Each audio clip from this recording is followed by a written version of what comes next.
I'm here with psychology professor Dr. Dodson to discuss building relationships between professors and students. Hi. Hi. So what are the qualities of an effective student? I think probably some of the most important qualities of an effective student, I think the first has to do with attitude. I think an effective student kind of takes this seriously, understands that this is their primary focus while they're here at college. Doesn't mean you can't have fun, but they dedicate time to what they need to do. I think some of the most effective qualities, though, are time management.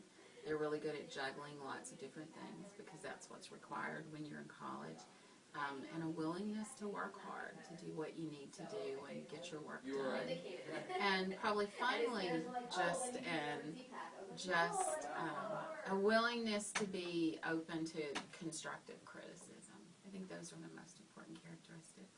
Okay, so why should a student be invested in creating a good relationship with their professor? I think that's really important. I think it's important even if it's just, a class you're taking outside of your major, a gen ed class.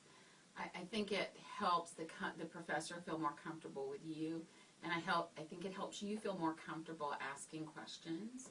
So in that context, I think it's important. I think if you're talking about professors in your major, it's especially important because aside from what you learn in the classroom, I think a lot of the most valuable things you get from college happen outside of class.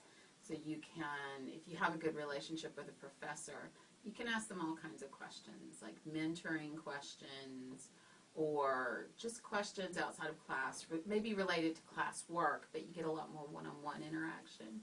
So I think that's really important. Okay, do you see a significant difference in the grades of students who take the time to meet with you outside of class? I think the biggest difference where you see a significant difference is if you have students who are struggling in the beginning of a class.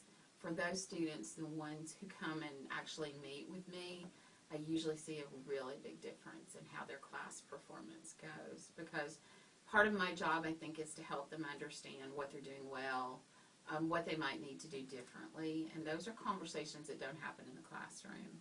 Those happen outside of class. So especially in students who are struggling, I see a really big difference.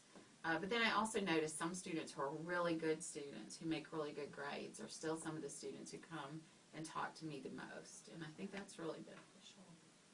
Do you usually participate in the out-of-class activities with students, like the department parties? Yeah, I do. I actually, usually like once a year, I host a department party. So we had one last spring, and then we just had a Halloween party. And I think those are really great. I think they're very beneficial. What benefits do you think there are for students who attend these? I think one, it helps you feel more comfortable with your faculty. So it's easier to go in and talk to somebody if you've talked about something stupid like your dogs at a party. It makes the person seem a lot less intimidating. But I think the other benefits of those parties is sometimes the conversation does come around at the party to things related to schoolwork. So the last party we had at my house was a Halloween party a few weeks ago, and I probably spent an hour with a group of students just talking about things like, what's it like to go to grad school, and was it hard, and did you enjoy it? And again, those are the kinds of things that you don't talk about in a classroom. So yeah, I think really wonderful things come out of those kinds of parties. Okay, well that's all. Thank you so much for your time. You're very welcome.